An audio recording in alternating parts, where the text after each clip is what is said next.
નમસ્કાર મિત્રો, હું છું ગોપાલ ઇટાલિયા.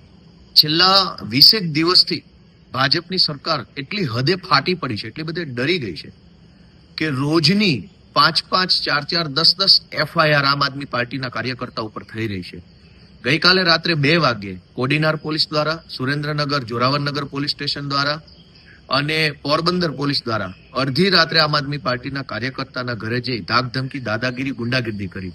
ગઈકાલે સાંજે 5 વાગે ખંભાળિયા પોલીસ દ્વારા ખંભાળિયાના આમ આદમી પાર્ટીના કાર્યકર્તા ઉપર પણ ખોટી રીતે એફઆઈઆર કરવામાં આવી. પરમ દિવસે જેતપુર નવાગઢમાં એફઆઈઆર કરવામાં આવી.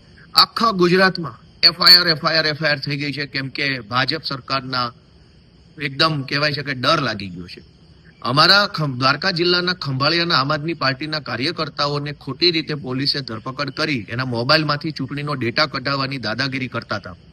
અને એટલે હમણાં અત્યારે આજે 1 તારીખે બપોરે 2:30 વાગ્યાની વાત હું કરું છું કે ઈશુદાન ગઢવી પોલીસ સ્ટેશન ગયા તો પીઆઈએ અત્યારે એમને પણ પોલીસ સ્ટેશનની અંદર ધરપકડ કરી લીધી અને પીઆઈએ સ્પષ્ટ શબ્દોમાં કીધું કે ભાજપની ઓફિસમાંથી અમને સૂચના આવી છે કે હવે બધા જ આમ આદમી પાર્ટી વાળાને એરેસ્ટ કરી લેવાના છે.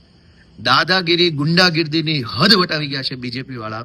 ઈશુદાન ગઢવીને અત્યારે દેવભૂમિ દ્વારકા જિલ્લાના ખંભાળિયા પોલીસ સ્ટેશનના અધિકારીઓએ એરેસ્ટ કરી લીધા છે અને બેસાડી દીધા છે અને દાદાગીરી કરે છે પોલીસ કે અમને ઉપરથી ભાજપમાંથી સ્પષ્ટ આદેશ છે કે આખી ચૂંટણીની અંદર ભાજપ આમ આદમી પાર્ટીના બધા લોકોને એરેસ્ટ કરવાના છે. આ દાદાગીરીની સામે અમારી લડાઈ છે. હું ગુજરાતની જનતાને જાગૃત કરવાની વિનંતી કરું છું કે ચૂંટણી આવી રહી છે, હવે આ ગુંડાઓ, લફંગાઓ, અંગ્રેજોની ઓલાદોને રજા આપવાનો સમય આવી ગયો છે અને ઈશુદાનભાઈ ગઢવીને ખંભાળિયા પોલીસે અત્યારે એરેસ્ટ કર્યા છે. જે કોઈ પણ મિત્રો ત્યાં પહોંચી શકે એમ હોય તે પહોંચે.